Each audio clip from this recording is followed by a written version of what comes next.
परिवर्तनीय एकादशी, जिसे वामन एकादशी भी कहते हैं, भाद्रपद शुक्ल पक्ष।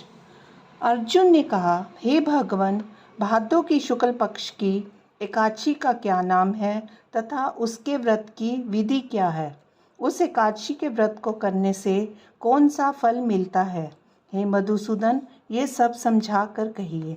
भगवान श्री कृष्ण बोले, हे अर्जुन, भादो मास के शुक्ल पक्ष की एकादशी को जयंती एकादशी भी कहते हैं।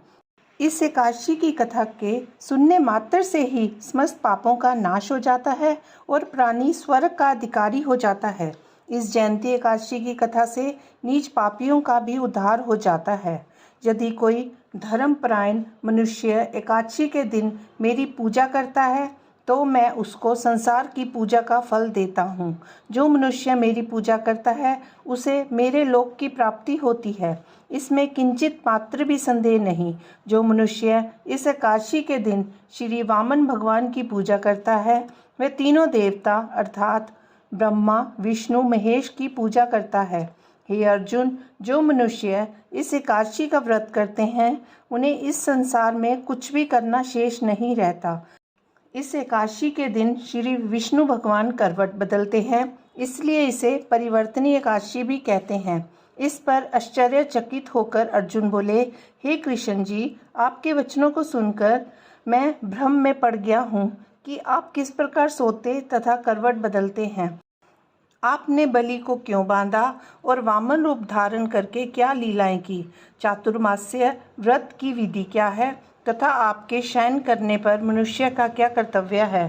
सो सब विस्तार पूर्वक कहिए। श्री कृष्ण भगवान बोले, हे अर्जुन, अब तुम पापों को नष्ट करने वाली इस कथा का श्रवण करो। त्रेता युग में बलि नाम का एक दानव था। वह अत्यंत भक्त, दानी, सत्यवादी तथा ब्राह्मणों की सेवा करने वाला था। वह सदैव यज्ञ, तप आदि किया करता था। अपनी इसी भक्ति के प्रभाव से वह स्वर्ग में इंद्र के स्थान पर राज्य करने लगा। इंद्र तथा अन्य देवता इस बात को सहन न कर सके और भगवान के पास जाकर प्रार्थना करने लगे।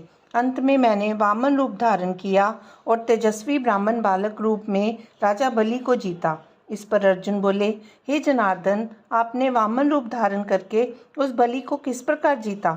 यह सब विस्तार पूर्वक समझाइए।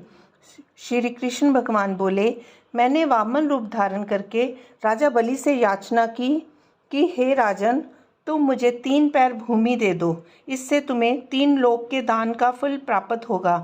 राजा बलि ने इस छोटी सी याचना को स्वीकार कर लिया और भूमि देने को तैयार हो गया। जब उसने मुझे वचन दे दिया तब मैंने अपने आकार को बढ़ाया और भूलोक में पैर, भुवनलोक में जंगा, स्वर्गलोक में कमर, महरलोक में पेट, जनलोक में हृदय, तपलोक में कंठ और सत्यलोक में मुख रखकर अपने सिर को ऊंचा उठा लिया। उस समय सूर्य, नक्षत्र, इंद्र तथा अन्य देवता मेरी स्तुति करने लगे। उस समय मैंने राजा बलि से पूछा कि हे राजन, अब मैं तीसरा पैर कहाँ रखूं? इतना सुनकर राजा बलि ने अपना सिर नीचा कर लिया। तब मैंने अपना तीसरा पग उसके सिर पर रख दिया और इस प्रकार देवताओं के हित के लिए मैंने अपने उस असुर भक्त को पाताल लोक में पहुंचा दिया। तब वह मुझसे विनती करने लगा। मैंने उससे कहा कि हे बलि, मैं सदैव तुम्हारे पास रहूँगा। भादों के शुक्ल पक्ष की परिवर्तनीय नामक एकादशी के दिन मेरी एक प्रतिमा राजा बलि के पास रहती है और एक क्षीर सागर में शेषनाग पर शयन करती रहती है। इस एकादशी को विष्णु भगवान सोते हुए करवट बदलते हैं। इस दिन त्रिलोकी के नाथ श्री विष्णु भगवान की पूजा की जाती है। इसमें चावल और दही सहित चांदी का दान किया जाता है। इस दिन रात्रि को जागरण करना चाहिए। इस प्रकार व्रत करने से मनुष्य समस्त पापों से मुक्त होकर स्वर्गलोक को जाता है। वह स्वर्गलोक में जाकर सदैव चंद्रमा के समान प्रकाशित रहता है। उसको इस लोक तथा परलोक दोनों में यश मिलता है। जो इन पापों को नष्ट करने वाली कथा सुनते हैं उन्हें अश्वमेध यज्ञ का फल मिलता है। कथा सार, व्यक्ति दान करे किंतु दान करके अभिमान ना करे। अहंकार व्यक्ति को ले डूबता है। राजा बलि ने अभिमान किया और पाताल को चला गया।